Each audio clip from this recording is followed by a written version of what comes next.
Welcome back to Big Asian Energy. This is a big one, I think, for many, many people out there. It's a question of confidence. And many of us probably at some point have had an idea or something we wanted to do, but just felt like we're lacking that sense of confidence, that unstoppability that really makes us give us ability to step in and take full action. Well, today's guest is here to talk all about that. Sheena Yap Chan is the author of not only a book that she is now coming out to talk about, but she's also the host of the Tao of Self-Confidence podcast, which has reached over 1 million downloads. And she's also a Wall Street Journal bestselling author, a keynote speaker, and she's interviewed something like, 800 people? That's a lot of people, by the way. 800 people on specifically breaking barriers to confidence and leadership. Her work has previously been on everywhere from Fox, NBC News, Mind Valley, Manila Times. And today we're diving into her second book, Bridging the Confidence Gap. First and foremost, welcome to the show. Hey, John. So glad to be back again. And first off, congrats on your book. Can't wait to read that. Can't wait to see it out in the stores. I'll definitely check out Indigo and see if they have it there and take photos for you. So excited for your book to come out. But yeah, thank you again for having me on the show. Oh man, I'm so excited. Yeah, that's right. We're both we're both authors, so we both have a book coming out this month. So it's a big thing. Because I think there's such a core resonance. We talk about slightly different things. My book, Big Asian Energy, of course, talks more about it from breaking through barriers and leadership. But I think that at the core of what we really talk about is that same sense of authentic confidence. Like not this oh, I gotta hype myself or gas myself up, as the kids say these days, gas myself up to feel that sense of temporary motivation, but a deeper sense of self-confidence. Is this something that you cover in your new book? Yeah, first off, my new book, Bridging the Confidence Gap: How Empowered Women Change the World, really stemmed from a report from the World Economic Forum that gender parity would be achieved at the earliest in the year 2154. So it's a little under 130 years from now. But actually that stat is from when I wrote the book, which I wrote last summer, and now it's delayed 4 more years. So now it's the year 2158. And it's mind-boggling to hear something like that, right? Because it's going to take at least 5 generations of women in order for us to see that. And at the rate we're going, it's actually going to, I believe it's going to take longer. When you look at countries like Afghanistan, where women's rights, basic human rights, are totally stripped away from them, we still have a long way to go. And there's so many amazing women out there who can do amazing things, right? And I mean that. I totally believe women are so capable, but what really stops them from moving forward is how they see themselves. And so there's that gap, right? Knowing we're capable and believing that we're capable. I think that's really huge because if you don't believe in yourself, you're not going to go out there and do it. And I understand there's still a lot of things women go through in general through society. And I talk about that in the book.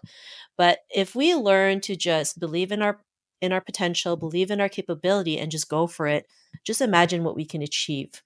So I'm really excited about this book. I'm still, of course, nervous because anytime you put something out there, it's nerve wracking, right? Um, Terrifying. you just don't know what the outcome's gonna be. And even though I've written 2 books, I still get nervous. I still have anxiety because because we don't know, right? We've been, especially in Asian culture, we've been taught to fear the unknown instead of embracing it. So I've been learning to unlearn that part and learn that the unknown, it could be the most amazing thing.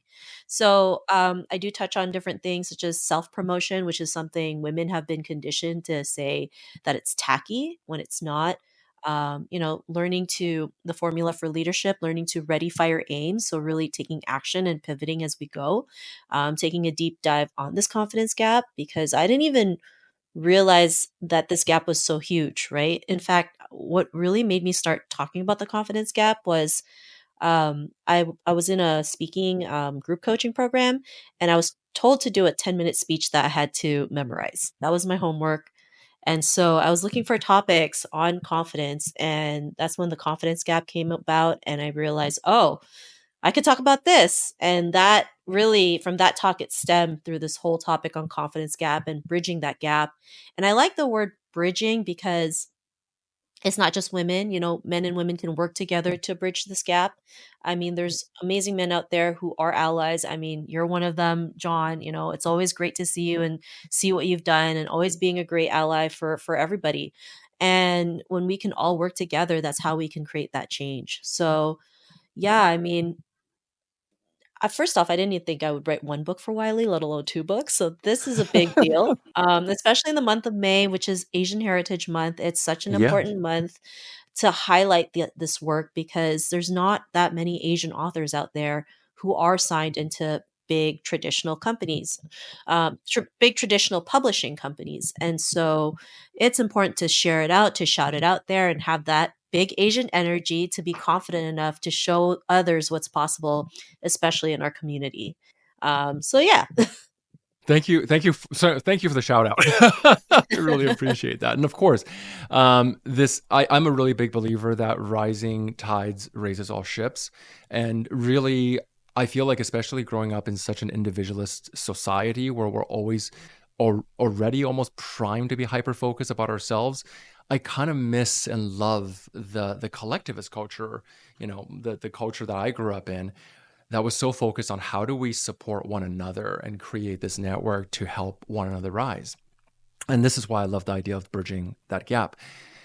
I would love to hear a little bit more specifically about this concept, about the gap, the confidence gap. It sounds a lot like you're saying women experience confidence at a different level, perhaps, than men do. Is that where it's kind of coming from? Yes, that's totally right, John. So if a man and a woman were to apply for a promotion at work, the man might be like 50% ready, right? And he'll just go for it. He'll be fine if he gets rejected. He's happy if he got a result. As a woman, we might be 110% ready, but still something holds us back. And it really stems on how we perceive ourselves, feeling not good enough. And I'm not speaking for all women. Of course, there's women out there who are like firecrackers and actual bosses and really just take action. But most women do deal with this, right? I've spoken to a lot of women who, even women with high corporate roles, that still feel imposter syndrome or feel like they're not good enough or there's someone better out there. Even myself, I've gone through that. I remember when Wiley approached me with the first book, I almost said no because I didn't think I was the person to write it. Like, I had no idea what leadership looked like. How am I supposed to write a book about leadership if I didn't even know what leadership looked like in my eyes? So, um, and we've seen this time and time again. It's not that women aren't capable, they are capable, but because they don't believe in themselves, they feel like they're not capable to take that action. And it's funny because I had a girlfriend whose boyfriend applied for a managerial position and got it. And so she was ready to apply the same, like a managerial position in her work. And she asked her boyfriend, what did you do to get that yes, right? Like, what were your strategies? What were your tips that you would give me? And it's funny because he said three words and he said, I don't know. And so, yeah. And He's so, just like, what do you mean you don't already have that belief in yourself? What? yeah. So he was just like, he didn't know because he probably didn't know. He just went for it and just hope for the best. And I know sometimes it's scary to do that. I get it. I mean, I go out there, I talk to people, I reach out to a lot of people, and it's still very scary. I make a lot of mistakes. But the results happen because I go out there and do it. If I make a mistake, I understand where I made that mistake. I can course correct it. If I get rejected, I get feedback. And sometimes rejection isn't a hard no, it's just no at that moment in time. And so for me, it's important to work through that to keep to see those rejections so that it builds your strength to keep moving forward, especially in this crazy world that we're in right now. There's so many things happening, and I'm out there, putting myself out there, applying for different things, reaching out to different people. And yeah, there's days where I just want to eat my feelings because it's so depressing at times when you get like five rejections in a day, right?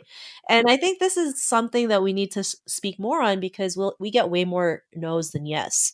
But the people who do say yes make a huge difference. And so sometimes you got to go through like a thousand, 100, 1,000 no's to get that one yes. And that's most entrepreneurs, that's most successful people. They've been rejected time and time again. You look at like J.K. Rowling, she got rejected 50 times or by 50 publishers, and look where she is today. You look at Thomas Edison, 10,000 ways for a light bulb not to work, and look where it is today. And I share some of that in the book. Women who failed forward, who failed and still was able to create a big positive impact for other women and to pave that way. So, yes, the confidence gap does exist. I've spoken to a lot of women who question their abilities, and it doesn't help too that other people question our ability, right? Unfortunately, that's the hard truth. I was watching this Netflix show on with Kate Hudson. I keep forgetting the title, but basically her father, or no, her brother, promoted her to be the president of their basketball company, and her brothers, asked her if she was capable. And for me, that kinda triggered me because it's like, it's 2025 and we're still going through this. Time and time again, we get questioned our abilities, and so every time now, when I talk to women at, conferences or virtual events, I remind them that they're more capable than they realize. And yes, you'll get outside forces that will tell you that you may not be capable, or they may question your capability, but you have to know that you're more than capable, because I also have to remind myself that and realize that my belief is really important, because if I don't believe in myself, then I'm not gonna go out there and do it. Like, in order to have big Asian energy, you really need to believe in yourself to go out there and put yourself out there, especially coming from a culture where we're taught to hide behind our culture, hide behind your last name, don't make any noise, don't do anything that will tarnish the family name, things like that. I mean, that's not easy, especially when you have conservative Asian relatives who are like questioning what you're doing, or like telling you, why don't you go get a job? Why don't you do this? Why aren't you this and that? So I mean, there's still a lot of outside voices that stop us from moving forward. And that's why doing that inner work is so important. Seeing um the things we still go through today, being aware of it is important, and finding ways to move forward with that. So yeah.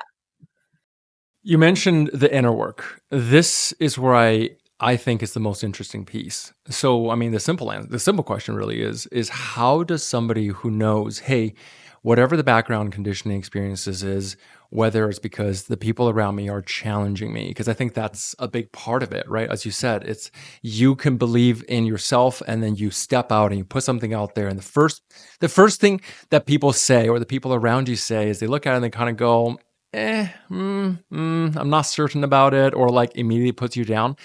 It has an impact on that inner identity. It has an impact on how we view our work. And we kind of do start questioning and go, maybe I thought that I was capable, but maybe I'm not. How do you advise people to, and especially women, to bridge that gap to take action? I think the most important thing, and I know it's easier said than done, is that we need to learn to let go of what everyone thinks of us, right? And this it's important to know that we're not gonna please everyone, for sure. I mean, what I may write might not resonate with someone, and that's totally fine. But I focus on the people that I can resonate with, who do gain value out of it and keep moving forward. I mean, there's people who've told me my book wasn't great, or, I need to go to grammar class, things like that, like so many different things. And I'm like, okay, that's fine. And a lot of people who will, I guess, the keyboard warriors, like when you think about it, what have they done in their life that's really created a positive impact? Like, I've written a book, I've put myself out there. Is it the most perfect book? Maybe not. But at least I did something, and I realized I can learn from my mistakes and create an even better book. We're not It's not going to be perfect at all. No, Like, far no. from it. And so when we focus on the people that do resonate with what we do, it just makes things a lot easier. And in fact, sometimes you don't get as much hate as you think you do when you focus on the purpose, who you're aligned with, things like that. Hmm. I love what you said about purpose and alignment because that's exactly what it is, right? For me, I've had so many days where I've questioned what I was doing, especially in the writing process. Is if anybody who's trying to create anything that's worth, I think anything that's worth doing, which is anything that's worth doing requires putting yourself out there. It requires facing critics. It requires the fact that you're going to put it out there and not everyone's going to like it. I often point to the, examples of like some of the greatest movies ever made, some of the greatest piece of art that's ever been created. And you'll find there are people who hate it. There are people who hate the Mona Lisa. There are people who hate The Godfather. There are people who hate anything that's out there. There's going to be people who hate it because it's not about the work. It's about how they see themselves in relationship to the work. And I love what you said. It's just like at a certain point, you can't listen to the haters because you don't know what they're bringing. Maybe they're projecting something on you. You don't know what it is that their context is. There's pain underneath it, and for whatever reason, your work might be triggering that. A big part of it might just be, why do you get to say this and I don't? And that in of itself is enough to trigger people's emotions. But it doesn't mean that it's not worth putting out. In fact, I think that that's when it's most worth putting out. When you know, hey, I think I could step into this position and do a better job. I think that I have an idea that does great, and you're feeling that self doubt is oftentimes the spotlight that tells you, no, jump in 2 feet first. Don't hold back. This is where you need to step deeper into that work. And it can be so hard to do. Is there any practices that you've shared with the people you've worked with or, in the book that can help us address that inner critic voice? I think the most important thing that I love to share with people, especially as women, is you don't have to do it alone, right? This Hmm. journey of confidence, it doesn't have to be alone. I mean, you're reading this book because you want to learn something new. You join a women's book a group because you want to connect with other like-minded women. And so learning to ask for help, learning to receive help is really important because if not, we're going to get stuck. Everyone has a blind spot. I have one, you have one. And that's why having a second and third pair of eyes or even fourth pair of eyes is so important so they can pinpoint your blind spots, correct it, and move forward. So so for me, you don't have to do it alone. And that could be reading a book, listening to a podcast like this, watching YouTube videos. That gives you that aha moment to keep moving forward, to realize you're not in this alone. I mean, I love watching like movie stars or interviews because they talk about what they had to do to get to where they are today, the struggles they've been through. And that helps me feel better about myself because I realize, okay, everyone goes through this. I'm not the only one. Like, I'm not the only one who has bad days, who gets depressed, who eats their feelings. Everybody else does it. It's just not as many people talk about it. And especially with social media, it's always these perfect curated photos thinking that's what the audience wants when actually um the audience is actually craving more authenticity. They're sick and tired of of seeing all these perfectly curated photos, and especially in the climate that we're in, it's a little bit uncertain. We people crave more authenticity. They want to know, how can I build more confidence? How can I show up in the world as myself? And if they see someone like you and I doing it, they realize what's possible, especially in our community, right? We don't see it that often. I'm still very passionate about building representation. It's the reason why I do the work that I do, because growing up in Toronto, I never had that, right? I never saw anybody in the media that looked like me. And I felt really ashamed of who I was. I felt ashamed of my own culture. I wanted to have blonde hair and blue eyes to feel accepted.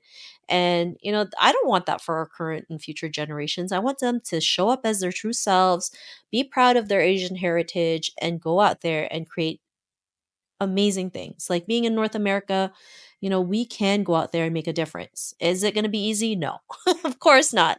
If it was, everybody would be doing it. But it's also worth the ride when you can see like your book at the bookstore, doing book signings, connecting with people you never thought you would connect with. Like these are all things that I never thought was possible. Like even have like with the first book, having a paperback limited edition that Indigo wanted. Like I didn't know that was a thing. I was surprised to see that. I and I was it was cool to see that at the same time. And then, even meeting the CEO of Indigo, was really Wow. awesome. I got to meet her last summer at the head office. Very nice lady. And it was just, this wouldn't have happened if I didn't put myself out there, if I didn't make the mistakes, if I didn't believe in my own capabilities and just go for it. Most of the time when I do things, like, I don't really know what I'm doing. I don't know if that's I don't know if that's okay to say, but I'm gonna say it I anyways. Like, I I'm here for it. I'm here for it. yeah, And you know I what I I realize is that the more people I interview who are, at the top levels or people I even work with who are at those levels is nobody does. Nobody does. I am constantly blown away. I was working with somebody who's fairly high level at a major company recently. One of the top 5 tech companies that you probably use often. Most of us use often. And he was quite well positioned. He's quite up there. And I was shocked at how there's this overwhelming sense. He's just like, I sometimes I'm afraid that people are just going to find out that I have no idea what I'm really doing, that I don't know how to do my job. And I pointed out, I'm like, well, you don't know how to do this job because nobody knows how to do this job. No one has been in this exact position, in this exact timing, in this exact climate. It is a constantly rapidly changing world. Whatever it is you think other people know, they might not know as much as you, and they might not be the right person because no one has seen the outcome yet. And how will they ever know until you step in or somebody steps in and does it? And if you don't do it, chances are somebody else might take over and do it instead of you, right? There's that, I think it's a Benjamin Franklin quote, opportunities are never lost, as someone will claim the ones you miss. And I think that is one of the most powerful motivators I ever had when I was growing up was like, just take the chance. You never know. It might crash spectacularly, in which case you just learn a great lesson, or it might succeed. And now you have something that you've always wanted. I love that, and I love that quote because, yeah, I go out there and shoot my shot, and don't. And it's not like I don't get scared. I still get scared, very scared. But I also realize if I don't shoot my shot, then someone else will do it, especially women in the office. I've heard so many women in the office who always, who are in business meetings and they have this great idea for that will help the company, and then they're too afraid to share it in the meeting because they think it's a dumb idea or no one's going to listen to them. And then their male coworker puts their hands up, says the same exact idea that they were thinking, and then now they get the credit for it. And so I always tell women, just share it. There's no such thing as a stupid idea, a stupid question. Like, just put it out there because you never know who's going to come up and say, "Oh yeah, that is a great idea. Oh yeah, let's implement that."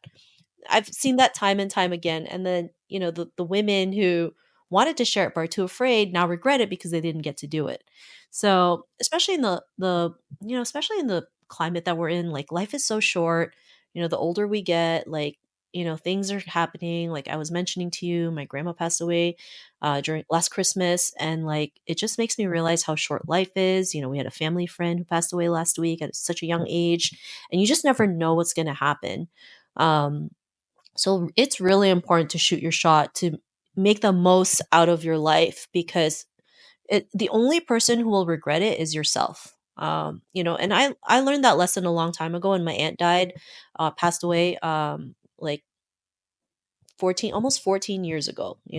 That actually helped me realize, like, I can do the same thing I do Monday to Friday, go to work, 40 hours a week. And not that having a job is a bad thing. I think if you love your job, that's great, but not everybody loves their job. So I had to make a decision, like, do I want to keep doing this, or do I want to go out there and embrace the unknown and figure this out as I go? And I went for it. And it was scary. It was terrifying. I had no idea what I was going to do. I had no backup plan. I mean, I probably wouldn't advise what I do to anybody else because everyone has a different situation. And also, being Asian, your family are like, what are you doing? Why did you quit your job? You're already successful. And I was like, but that's not my definition of success. If I waited till I was 60 to retire and really live life, like, I would probably regret it. Cause, like, what if I reach that age and I'm not as, like, fit?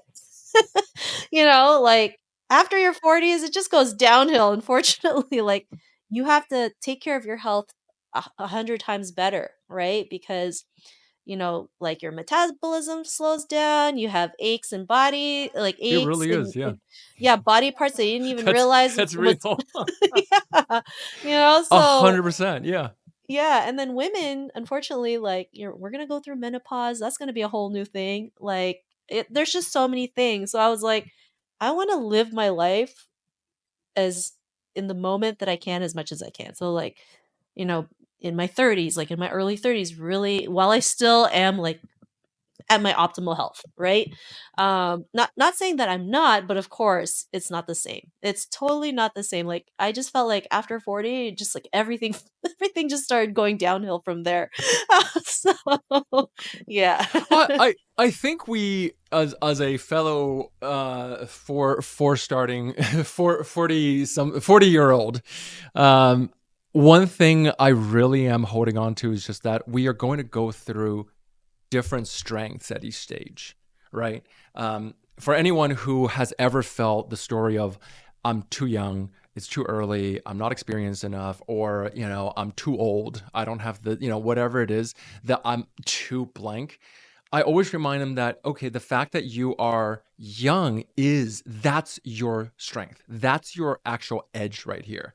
Because let's say that there's 10 people going for the same kind of opportunity and you are the youngest. Great. You bring a fresh view. You bring, you're not ingrained in something that's pre-existing, and you probably have more energy and understanding of the marketplace that other people don't.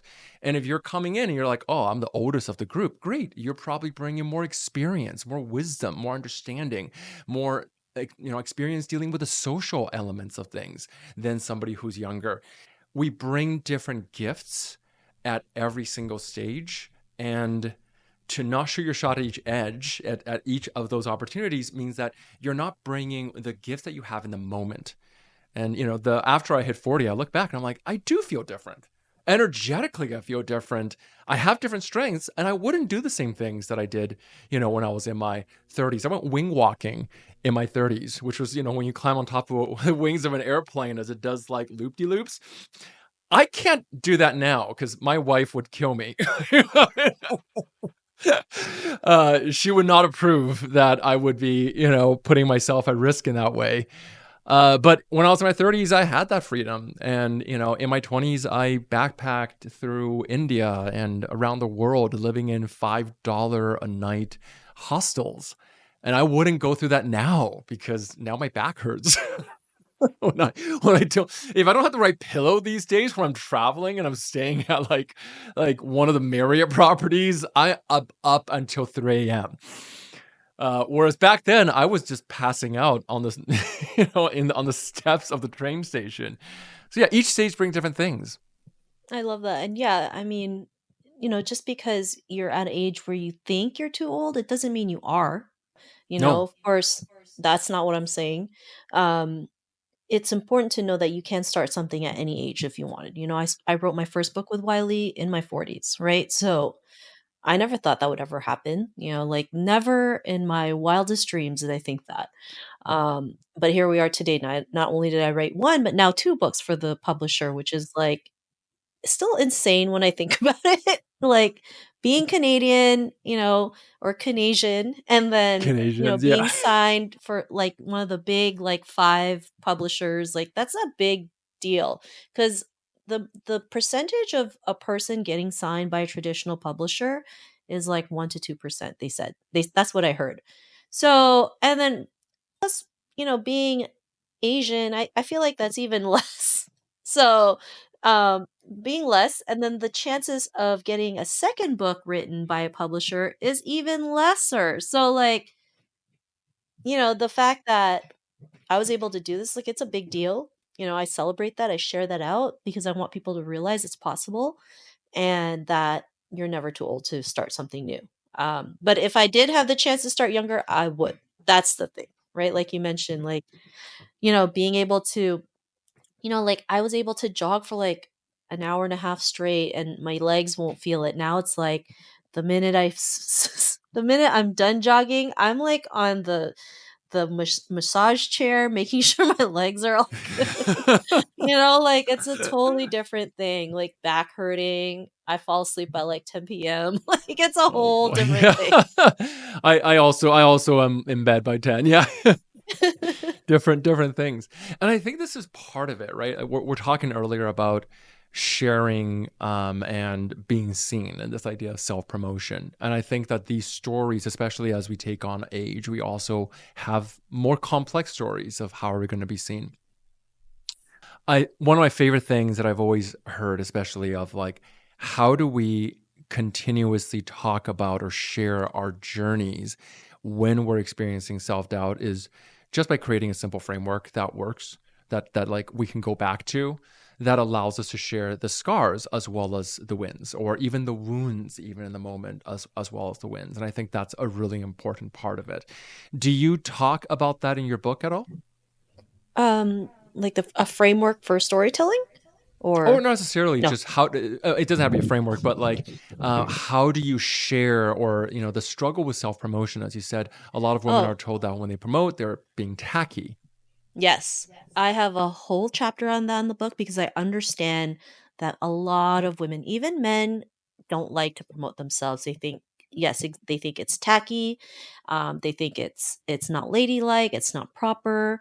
And so for me, I've been telling people that self-promotion is empowering. And it is, right? I share a story of the Barbie movie, right? The Barbie movie came out I think last year or 2 years ago, and you couldn't go anywhere in the summer without seeing the color pink, seeing Barbie collaborate with all these different companies, like having an Xbox Barbie version, a Barbie theme Airbnb, Barbie themed luggage, like everything, right? It was like constant promotion until the day of the movie. And because of that constant promotion, it led to the first billion-dollar movie solely directed by a woman.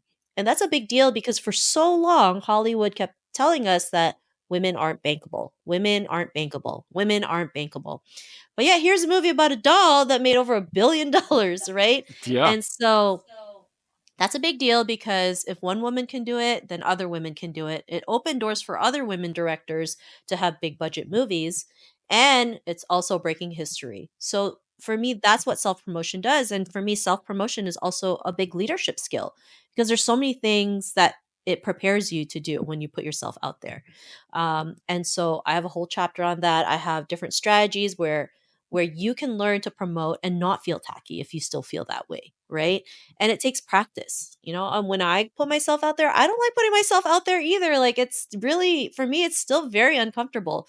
When people congratulate me on my book in person, like I still feel like I still feel awkward and uncomfortable, and it's like I still feel that, right? But I also realize that it's not just about me.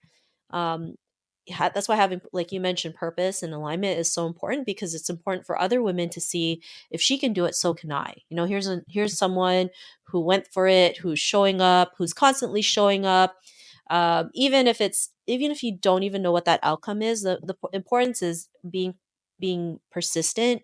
The more they keep seeing you, the more they see it in themselves, right? And especially if you're promoting a product or service, like back in the day, they said that a client needs to see your product or service 7 times before they make a buying decision. Well, in the world of social media, it's like 5 times that amount. So, if you're only sharing your thing once, not everybody's going to see it. So, you're going to have to, promote it. And there's different ways to do that. It's not always like, hey, buy my product, buy my product. You can incorporate storytelling. I mean, I share different ways for um the readers to do that. Men can also gain from it as well, and I thought it was really important to have a whole chapter on self promotion because this is still a big problem that most women go through till this day. Absolutely. One of the things I always think about, if anyone feels like they are struggling with self-promotion, is to realize that you're making an offer, not an ask. And I think this is key. So even if you're asking, like when we think about self promotion, we feel like what we're doing is almost like begging, right? We are telling people to give us something. We're telling people to go buy something. We're telling people to go and get something.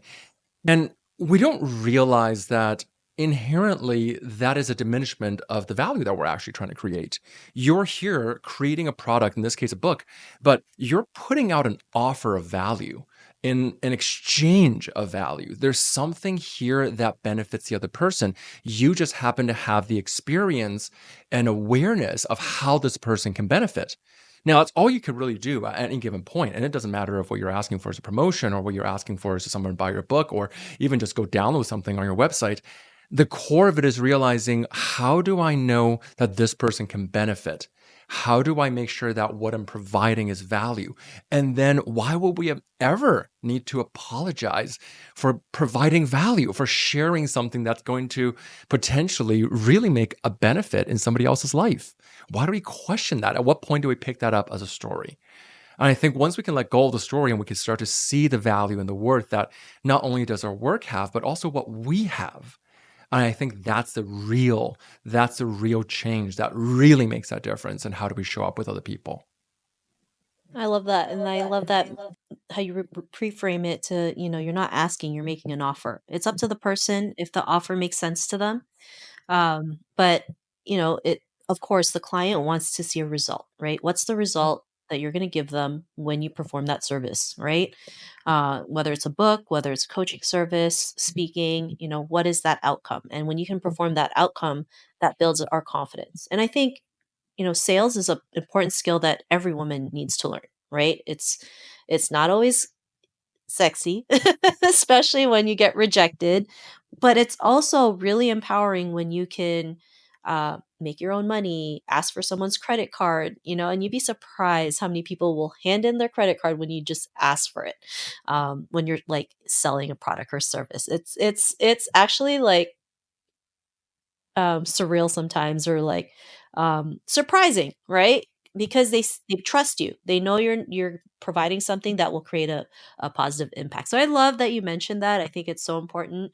And I hope the listeners will gain a lot from all the topics we mentioned. So, and excited for your book to come out too. Yeah, I'm so excited for both of these things because I think that's the impact, right? If there are people out there who know that they have something that they can offer, who feel that they might have something to offer, and this for me is such a big word around this, the word potential. And I think that it's for me, I grew up with thinking that, oh, like I have to meet this potential of who I am in the world, etc. And it could get really heavy in the back of our head because we start associating everything that we're offering as part and reflection of us. So when we're making an offer, let's say in this case, like, oh, go buy this book, and somebody rejects it, we take it as a personal rejection, like they're rejecting you, but it's not. They're just rejecting this particular thing. And even the idea of sales, like if you've ever tried to sell something and felt really uncomfortable because you fear that rejection, because at some point you took that idea that rejection is about rejection of you, then you're missing out on the fact that a sales pitch really is just an education around the alignment between what they're going through as a problem that they want to solve and the value you can provide. And once you start seeing that, it's like, oh, you're not into it? That's great. Okay. I'm sorry to hear that, but I hope that you find something else that fits your needs. I'm going to go move on to something, or maybe you haven't quite understood it yet, and maybe I could re-educate or try to educate in a different way so that you understand why it is that it helps. And ultimately, if we're in integrity of doing that and we're connected to the purpose and the why, then it's never an ask. It's never taking energy. It's always coming from we're providing, we're giving, we're offering, and we're elevating.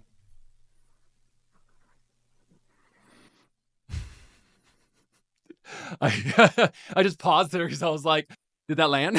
Yes. I want to see if you like, did you agree with that? Yeah. And then I realized, oh, I was just on a bit of a rant. You put two public speakers into a room. This is amazing. Okay. For those people who are wanting to find out more about the book, or more explore about the topics in it, where do they find it and where do they find you? Yeah, for sure. So Bridging the Confidence Gap is available for purchase now. You can get it on Amazon, Barnes& and Nobles, Indigo, and other book retailers worldwide. If you'd like to connect with me, you can check out my website, sheenayapchan.com, or you can connect with me on Instagram, Facebook, LinkedIn, um, TikTok, Hmm. YouTube. But my main And we're gonna is get it. We're gonna get The link, all awesome. those links, and we're gonna put it into the show notes there so everyone can see it. Awesome. And also on my website, there's a free self-confidence personality test, a quiz that you can take. So feel free to take that. The podcast, the Tao of Self-Confidence, is available on Apple Podcasts, Spotify, YouTube, and all other major podcasting networks. But if you forgot anything that I mentioned, just Google my name, Sheena Yap Chan, because I'm the only Sheena Yap Chan on the internet. Yeah, it's a really unique name. This is wonderful. I was wondering before we sign off, is there any maybe like one quick tip that you really always love that you've always felt like resonated with people that you want to share? Yeah, I think for me, such a great question because I can give like 20 million There's like tips, but 80 of them. yeah. You know how Um, to pick your favorite. um, I think it's really important to really see how amazing you are. Like, I know that sounds cheesy, but building that self belief is really important. The more I keep talking about this gap and what really the root cause is, like, figure out what that root cause is, work through your traumas so that you can show up as your best self, so you can believe that you are more than enough to go out there and do it. I believe in you. I totally believe you are more than capable to do it, but you have to do that work.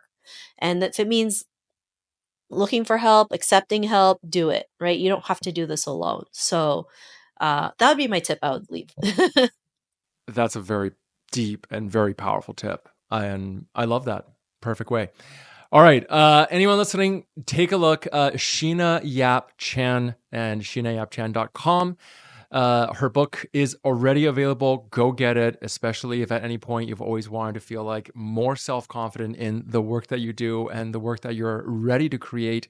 Bridging the Confidence Gap, published by Wiley, available now. Thank you so much for being on the show again. This is not your first time, your second time. Our first episode, if you want to go take a look through, again, podcasts, anywhere you can find podcasts. Our first episode, we actually dive a little bit deeper into that first book as well and some of the more pertinent messaging around the idea of leadership and self-ownership.